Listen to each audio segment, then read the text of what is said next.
गोरक्षकांच्या नावाखाली काही टोळ्या तयार झाल्यात। विजय वडेट्टीवारांनी गंभीर आरोप केलेत।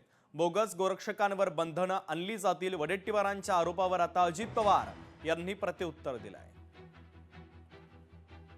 ते बघा, प्रामाणिक भावना असेल तर त्याला आमचा विरोध नाही। गोरक्षक झालंच पाहिजे, गोवंशाचं संरक्षण झालं पाहिजे। पण मुळात काय होतंय की काही टोळ्या तयार झाल्यात महाराष्ट्रात, आणि हे लुटणाऱ्या टोळ्या झाल्या आहेत। अशी गाडी अडवतात आणि पैसे वसूल करतात, आणि त्यातून हा एक वेगळा प्रश्न झालाय। त्यावर तुम्हाला काहीतरी वेगळ्या उपाययोजना करावी लागेल। प्रश्न असा येतो की एक भाकड जनावर जी आहेत त्याचा काही उपयोग नाही, शेतकरी ते पोसू शकत नाही हो। एका जनावराच्या मागे महिन्याला 5-7 हजार रुपये 10 हजार रुपये खर्च येतो, त्याला ते विकल्याशिवाय तो नाही सस्टेन करू शकत। हे बोगस टोळ्या आहेत, या गाड्या थांबवतात, पैसे वसूल करतात, स्वतःला बजरंग दल म्हणतात वगैरे। तर हे चुकीचं आहे।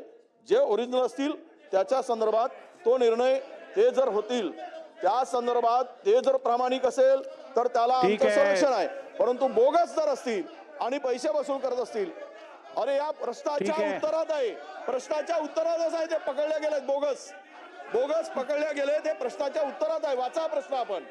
24 नुसार सन 2024-25 पासून गोशाळेत ठेवण्यात येणाऱ्या देशी गायींना 50 रुपये प्रतिदिन प्रतिपशु अनुदान देण्यात येते। अध्यक्ष महोदय, आपण गोवंशासंदर्भात हा कायदा आणलेला आहे, तेव्हा माझी आपणामार्फत विनंती आहे की देशी गायींबरोबर जे काय म्हणणार बैल असतात, घोडे असतात, अशांचा सुद्धा याच्यामध्ये समावेश होणं गरजेचं आहे। कारण अशा जनावरांचे खूप हाल होतात।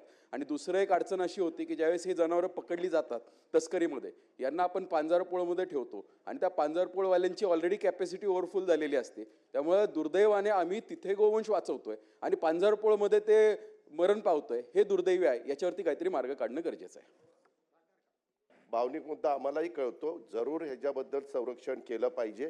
किंवा मगाशी उत्तरात दिलंय की बोगस गोरक्षक बनून लुटमार केली जाते, त्याही बद्दल आता मंत्री महोदयांनी सांगितलं की आम्ही त्याच्यामध्ये बंधन आणू, पोलीस खात्याला विश्वासात घेऊ। पण हे फक्त गोशाळामध्ये असणाऱ्या भाकड पुरतच मुद्दा मर्यादित राहणार आहे। लोकशाही मराठी ऐका, पहा, जागरूक रहा।